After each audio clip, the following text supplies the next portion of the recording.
Week 24 maintenance for Pure Maths 3 students. First question, an algebra question. We've got modulus inequality here. So we've got a modulus on both sides, so it's easy enough to just square both sides. So we'll have x minus 4 squared on the left hand side equals, now 2 squared is 4, and then we're going to square the 3x plus 1 as well. And so on the left hand side we'll have x squared minus 8x plus 16, and then less than 4, and then I should have 9x squared plus 6x plus 1, and then I'll expand that bracket, so I get x squared minus 8x plus 16 is less than 36x squared plus 24x plus 4. Bring everything over to the the right hand side, so we get 35x squared plus 32x minus 12, and I think I will go 0 is less than, and then I can go 7x minus 2, 5x plus 6, and so the roots are at x equals 2/7 or negative 6 over 5. Now if I was to sketch this, I've got a 2/7 over here, and I've got a negative 6 over 5 here, and we want 0 is less than that, less than those. So you can see that 0 is less than those at what point? Here and here. 0 is less than. Okay, so maybe a bit unusual form. So therefore we'd say x is greater than 2/7, or alternatively x is less than negative 6 over 5. Those will be our two answers there. Now, the next one is a logarithmic and exponential functions question. We want to get everything on each side log something equals log something. So log 1 plus 2 to the power of x equals, now I'm going to rewrite this as ln e to the 2. And now I can get rid of the log. So I get 1 plus 2 to the power of x is equal e to the 2. And therefore 2 to the x is equal to e to the 2 minus 1. And then I'm going to go x is equal to, and I'm going to go log base 2 of e to the 2 minus 1. So you see, by taking the log base 2 of each side, I get x by itself. Now I need to get my answer correct to 3 decimal places, so I just chuck this into the calculator. I'm getting 2.676. Alright, choice. Now the next one is a trig question. Okay, we're trying to express this in this form here. So remember, this is like r cosine theta cosine alpha minus r sine theta sine alpha, using the addition formulas from your formula sheet. Okay, now, which means this 8 here is equal to r cosine alpha, and this, this minus 15 here, or this 15 I should say, is r sine alpha. So we're just going to write those down. So r cos alpha equals 8 and r sine alpha equals 15. And so tan alpha is equal to 15 over 8, just because sine alpha over cosine alpha is equal to 15 over 8. Okay. And therefore alpha is equal to 61.93 to 2 decimal places. So I'm taking inverse tan of both sides here. And r squared is equal to, well, maybe I'll do it slowly just to help you remember what we're actually doing here. So I can go r cos alpha, and I can square that, plus r sine alpha, and I can square that, is equal to 15 squared plus 8 squared. And then we get r squared cos squared alpha plus r squared sine squared alpha equals, now what does that end up being? I don't know.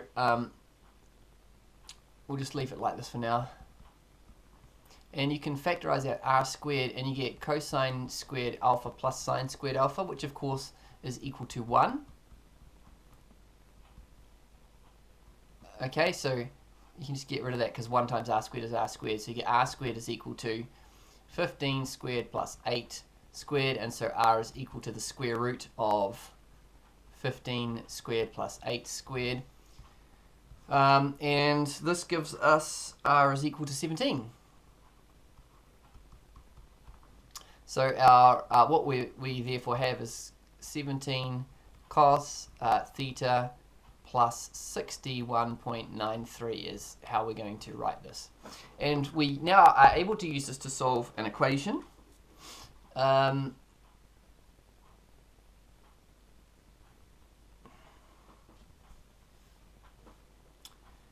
Now,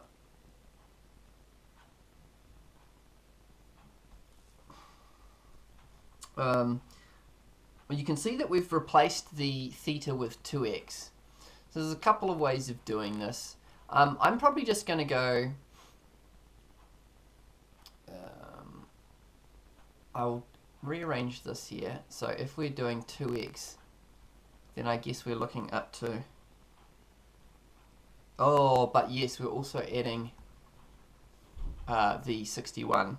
So if we're adding 61, timesing by 2 and adding 61, so 61.93 is our lower value, and then 2x plus 61.93 is less than, we double the 180 to make 360, and then we add 61.93 to get 421.93. So that's the kind of the range that we're looking at for this. Alright, so I'm going to rewrite it as, let's do it in a different cover, 17 cosine, and then it's going to be 2x plus 61.93, and this is equal to, what are we saying here, 4. And so therefore cos 2x plus 61.93 is equal to 4 over 17. And therefore 2x plus 61.93 is equal to the inverse cosine of 4 over 17. Now that gives us our principal value. So 2x plus 61.93 is equal to our principal value, which is 76.39. Now if we have a quick think about where this is,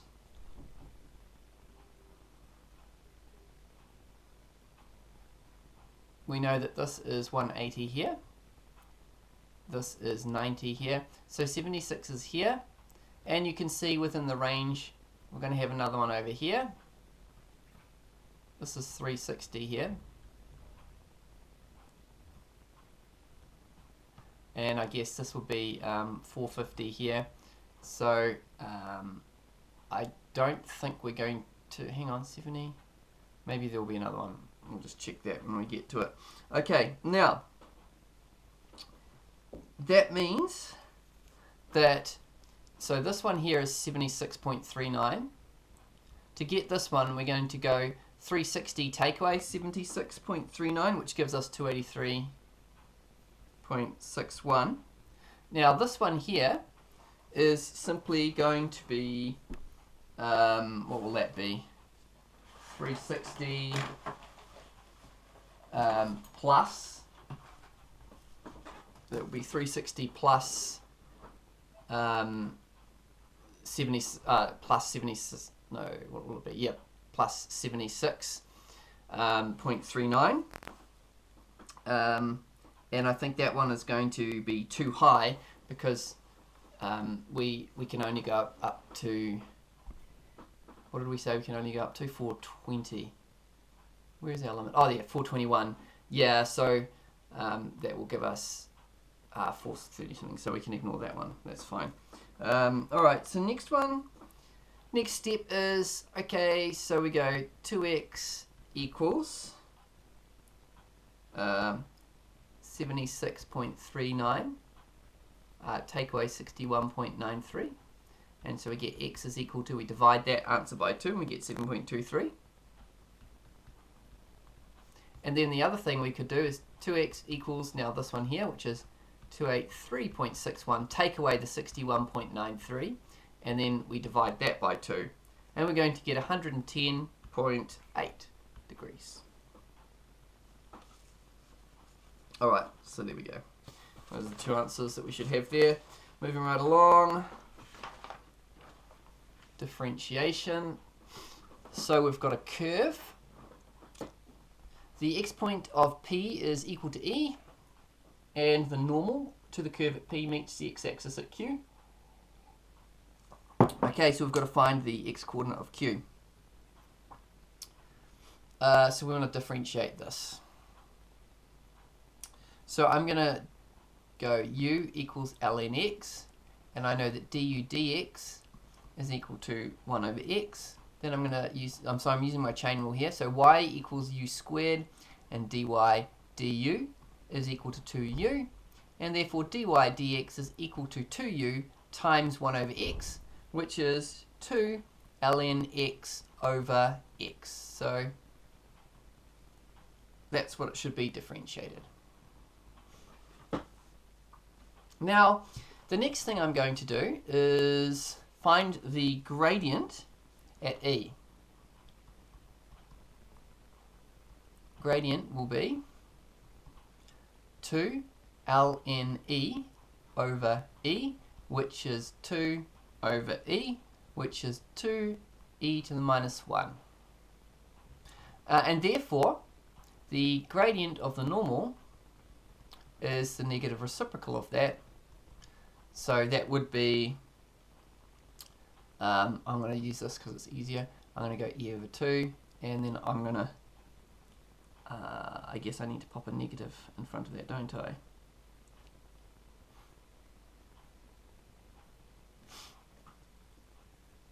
Okay. Now, at this point, I need to find the y value at this point. So, y value at P is equal to ln E, which is 1 squared, so it is equal to 1. So this point is is E comma 1. So E comma 1. So therefore I can now find the equation of PQ. So it's y minus y1. So y minus 1 equals negative E over 2 into x minus E. And so y is equal to negative E over 2x plus E squared over 2 plus 1. And Q occurs at y equals 0. So we're going to go 0 equals negative E over 2x plus E squared over 2 plus 1. I'm going to bring this across to the other side. So I'm going to get E over 2x equals E squared over 2 plus 1.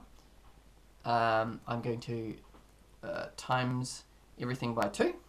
So I get x equals E squared plus 2. And then x is going to be equal, I'm going to divide everything by 2. So I'll get E squared divided by E is E plus 2 over E. And that will be my answer. I hope I've done everything right there. I think I have. Alright. Let's go on to the next one. Show that ln...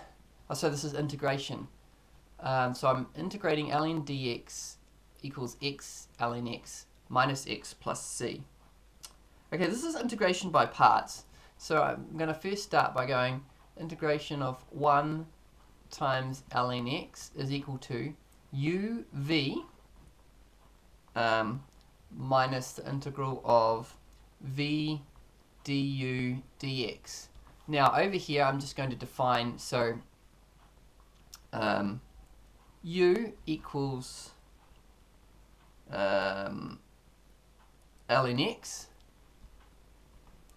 dv, sorry, dv dx equals the 1, so v is equal to x, and du dx is equal to 1 over x. So I'm just defining all that stuff there. And so I can say, well, this is equal to uv, which is x ln x, minus integral of v, which is x times du dx, so times 1 over x, and then plus c. So this is giving me x ln x minus the integral of 1 plus c. And so last line, x ln x minus x plus c. And that would be it. Okay. So the next one that we're trying to do is we're trying to find the exact value of the area of the shaded region between the curve, the x-axis, and the normal PQ. Okay, so I think we can take it into two parts. There's this triangle here. So area of the triangle. Now, is half base times height.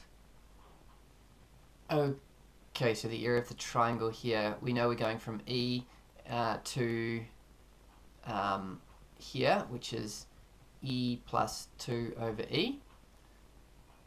And the height, we happen to know, is the y value of 1, which we worked out earlier. So half the base, now the base is E plus 2 over E, take away E, times the height, which is 1. And so this should give us half of 2 over E, which is equal to 1 over E. Okay, so the area of the triangle is 1 over E. Now the next bit is a little bit more tricky because we've got to integrate the curve. Now the curve, unfortunately, is ln x squared. Now I'm going to write it like this.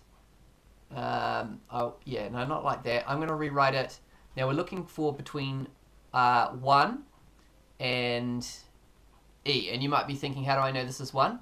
Well, for a curve ln x squared to equal 0, to have a y value of 0, ln 1 is 0, so ln 1 squared is also 0. Okay, so I'm going to write it like this. And then I'll integrate between 0 and E to find this shaded area here. And then I can add to it the 1 over E that I've got for the triangle. Now I'm going to say u is equal to ln x squared, and du dx is equal to, therefore, 2 ln x over x. Now how do I know that? Because I did it in the differentiation question up here. Okay.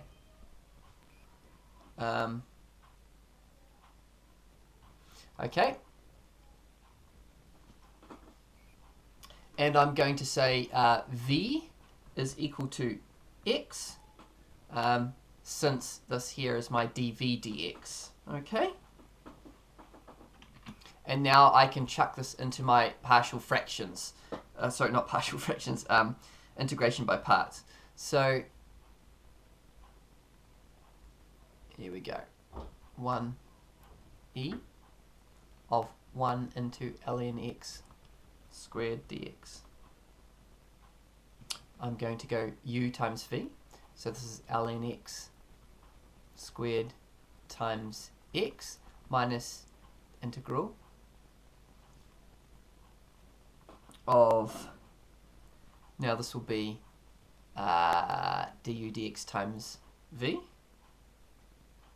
So it will be 2 ln x over x multiplied by x, and you can see these cancel out, dx. So my next line is ln x. It's just, sorry, I wrote this wrong in the previous question. It's ln x, the whole thing is squared, isn't it? Sorry.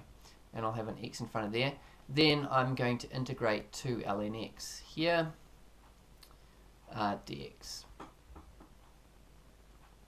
And this will give me x ln x squared takeaway, and 2, and when I integrate ln x, if you look at integrating that, I will get x ln x minus x. Now I know that from this question here, right,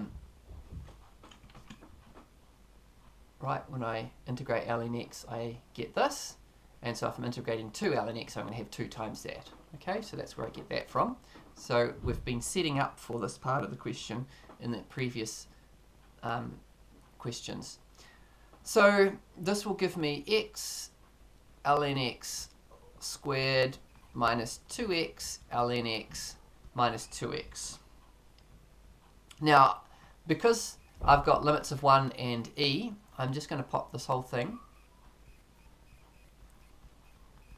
into my square brackets and pop my limits in and see what we get here. So when we put in e, our upper limits, we get e times 1 squared, so it'll be e, minus 2e times 1, so minus 2e, minus 2e,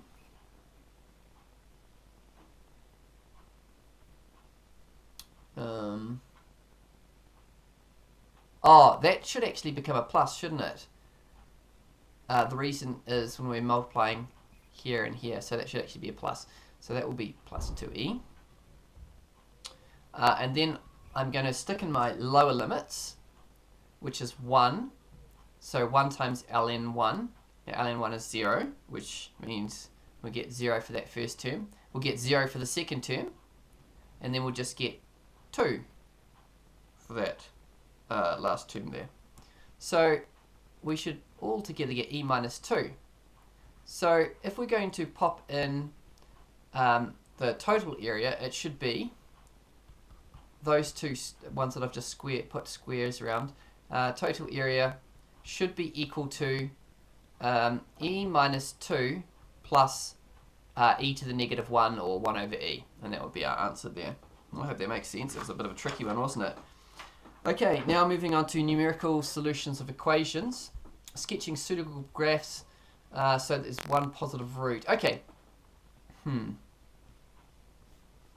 So if we were to sketch this graph here,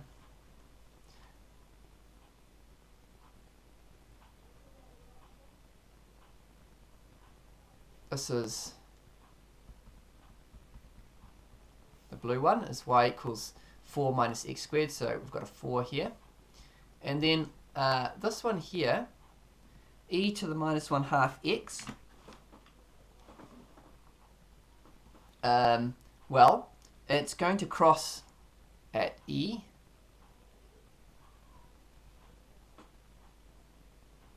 because when you put x is 0, e to the power of 0 is e. Sorry, it's 1. What the heck? And it's got a downward curve. So it's going to look like this. There's an asymptote along the x-axis, and it'll go like this. So you've got a negative root here and a positive root here.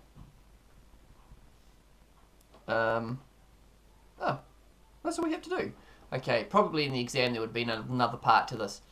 Now we're going to express this one in partial fractions. So I think the way we want to express this is we're going to have a over 2 plus x, and we're going to have bx plus c over x squared plus 4. It's one of those types. And that means that a, bracket x squared plus 4, plus bx plus, I'll separate it out, bx into 2 plus x plus c into 2 plus x should be equal to 6x minus x squared. So I've just expanded that there. Okay, and what I'm going to do here is I'm going to say let x equal -2, and when you do that you drop out the bx and the c. So -2 squared is 4, so we get 8a equals, what's that, 6 times -2, -12, minus +4, so -16. So a is equal to -2.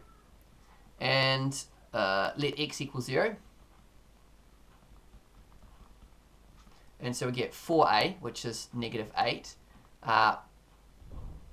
And that will drop the 0, the bx will drop out because 0 times b is 0, and 0 times anything is 0. And then we'll have plus 2c is equal to 0.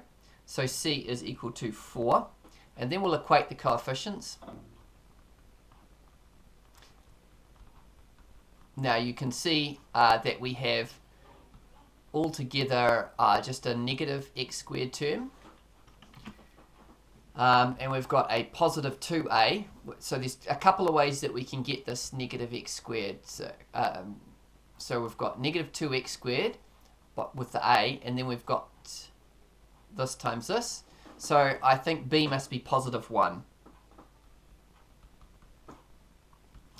And so I would write this as -2 over x plus 2, or 2 plus x. Maybe I'll just do it as they've got it, 2 plus x. Then plus x plus 4, because c is 4, over x squared plus 4. And that would be that. Now the next one is a vectors question.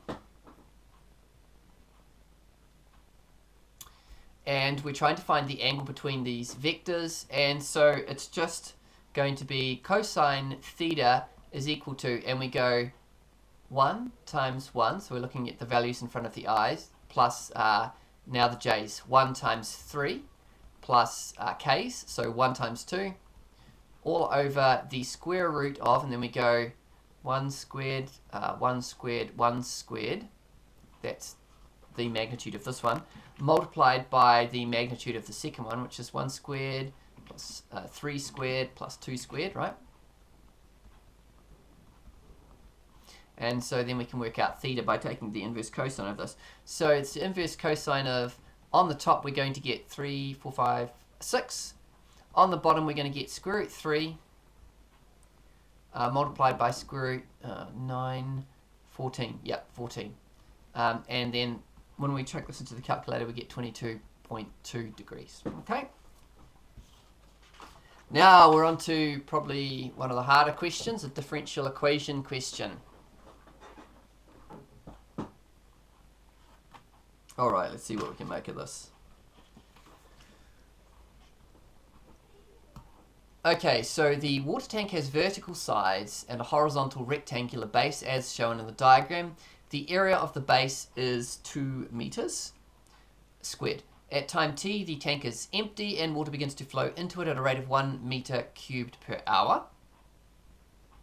At the same time, water begins to flow out from the base at a rate of 0.2 times square root h meters cubed per hour, where hm is the depth of water in the tank at time h hours. Okay, so we've got to form a differential equation and show that time t hours taken for the depth of water to reach 4 meters is given by this. Okay, so the first thing I'm going to do is I'm going to write the volume, the rate of increase of the volume, so dv dt equals, now we have a flow rate of 1 meter going in, but then we also have a flow going out. So 0.2 square root h. So that's the rate of increase. Now what we're trying to find is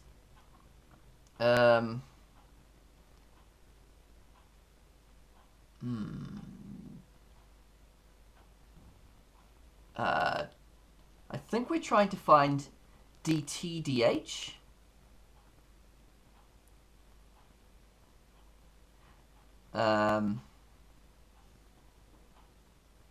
Yeah, I think we want dt dh.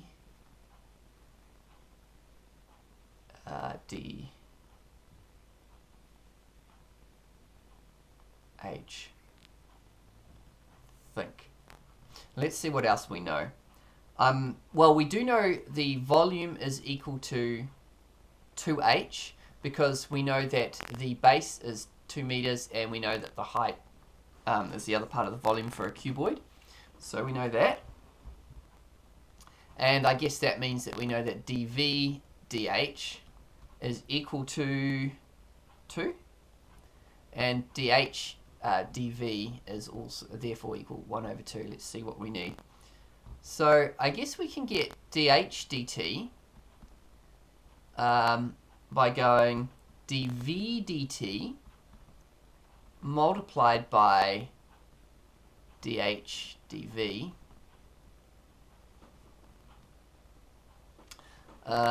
So why don't we plug in those values there? So this will give us 1/2. This one's 1/2, isn't it? Times 1 minus 0.2 square root h. And I guess we can therefore simplify this into 1/2 minus 0.1 square root h. Okay. Now,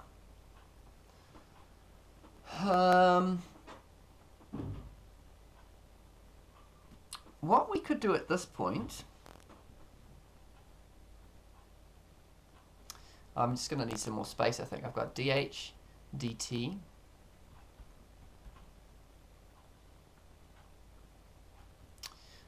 equals 1/2 minus 0.1 square root h. Now we want to separate out our variables, don't we? Somehow. I'm going to times everything by 10 and move the dt across the other side. So I'm going to get 10 dh equals 5. Oh, that was meant to be a 0.1, wasn't it? It's getting a bit messy. That's a 0.1 there. Minus square root h dt. And then I'm going to see it, because I was thinking maybe I can get this here, this 10. Then I'm going to, maybe I'll divide both sides by 5 minus square root h. So I'm going to get 10 over 5 minus square root h dh equals dt. Now I'm going to integrate both sides. And so if I integrate 1 dt, or just dt, I get t, right? So this is my time. Whoops, that's a bit messy. Oh, don't know why it jumped all the way up there. Let's go back down. I'm going to get time. Oh, for goodness sake. Time equals the integral of... Now, how am I going to get this 0 and this 4 business? Well, between 0 hours and... between 0, which is the depth it starts at, and when it gets to 4. That's what I'm trying to find here. I guess 10 over 5 minus square root h dh. Alright. And I think we're done. That's all we needed to do there, wasn't it? Okay. Using substitution, this is an integration by substitution question, we've got to find the value of t. So, okay. Okay, I might need a little bit more room here, so I'll start working up here. So if u equals 5 minus square root h, then we know that square root h equals 5 minus u, and how's that?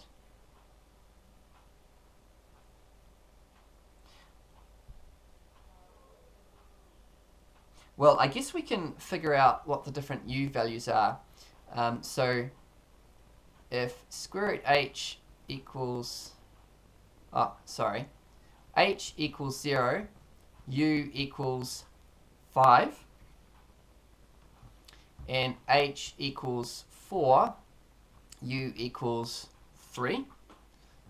Notice that the limits are, the lower limit is 5 and the upper limit is 3 in this case. We'll deal with that in a moment or two. So if we start by substituting now, we've got 2 equals integral between 5 and 3. And we've got this 10 up here, and it's going to be over u, but we've still got this dh business here. Now, what I could do is take, let's get rid of that for a moment. Let's go u is equal to 5 minus h to the power of 1/2, and then I'm going to go du dh, so differentiate, and I'll get is equal to negative 1/2, and then it would be h to the power of negative 1/2, and then I can say that, what could I do there? I guess I could say du equals negative 1 over 2 square root h. That's another way of writing it, isn't it? Times dh. And therefore, dh is equal to negative 2 square root h du. So I can replace this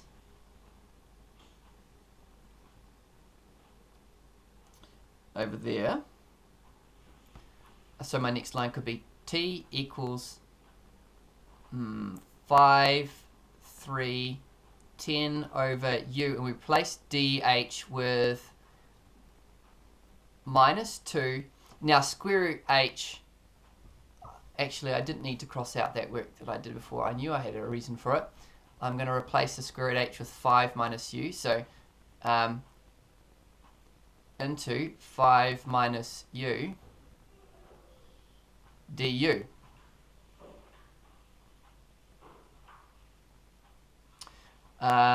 So what does this give us? T equals integral. Now I'm going to switch the signs around, so I'll have my upper limit 5 and 3, and then I just put a negative out here to make up for that, because obviously if you switch around, because normally you have your upper limit, take away your lower limit, and if that gives you a negative value, then when you switch it around, you get a positive value, so you make up for that by putting a negative on the outside there. Okay, and I'm going to times that minus 2 by the 10 to get minus 20 over u into 5 minus u du, and we can simplify this even further.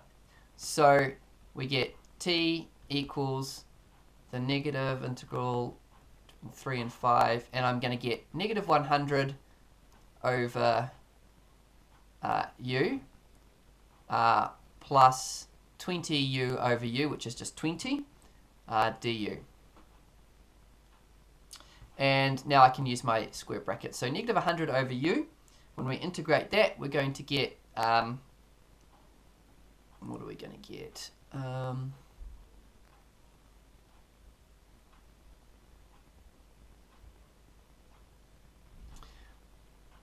What could I do here? I could actually make life a little bit easier for myself again. I think if I make this t equal to positive by switching the sign. So I go 100 over u here, minus 20. So I've factorized out the negative 1, and then I get rid of that negative there, which is nice. Okay, now let's see where this takes us to. Alright, so let's chuck in our square brackets at this point. 100 u over u, when we integrate this is 100 ln u.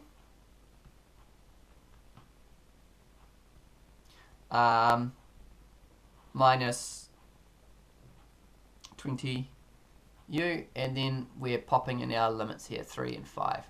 So let's do that now. So we get 100 ln 5 minus 100, take away 100 ln 3 minus 60. So we're going to get 100 ln 5 over 3, because we're subtracting there, minus 60, so that's so minus 40, and that would be my answer. Alright, that was rather horrific. Let's try another one. Complex numbers, final question for today. We have to show the polynomial z to the 4 plus 3 z squared plus 6z plus 10. It's denoted by pz. The complex number is denoted by minus 1 plus I is denoted by u. Show you're working and verify that u is a root of the equation. If it's a root, then when we chuck it into as a value of z, then we should get 0 if it's a root. So let's do this.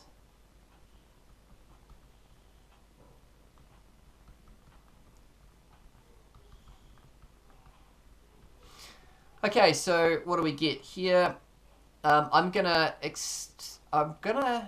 square this first, so I get 1 minus 2i plus I squared, and then I'm going to square that, so I've squared it once, and then plus 3, and that would be 1 minus 2i plus I squared 2, and then I've got minus 6 plus 6i plus 10 should be equal to 0. Now let's make this a little bit more simple. So I squared is minus 1. So we get negative 2i, and we're squaring that. And this would be 3 into negative 2i. And we've got minus 6 plus 6i plus 10 equals 0. Next line, we should get 4i squared. And then we get, not plus, it'll be negative 6i. And then I'm just gathering these terms together, so that's plus 4. So plus 6i plus 4 equals 0. Now 4i squared is negative 4. These two obviously cancel out. So we've got plus 4 equals 0. Therefore, minus 1 plus I is a root. And we're done. That was it. Well, there are a few tricky ones in there, team. I had a bit of trouble with that differential equations one. That was a bit tricky for me. So let me know if you're having any problems, and I'm happy to go over these more in class with you. Alright, take care, team. See you later.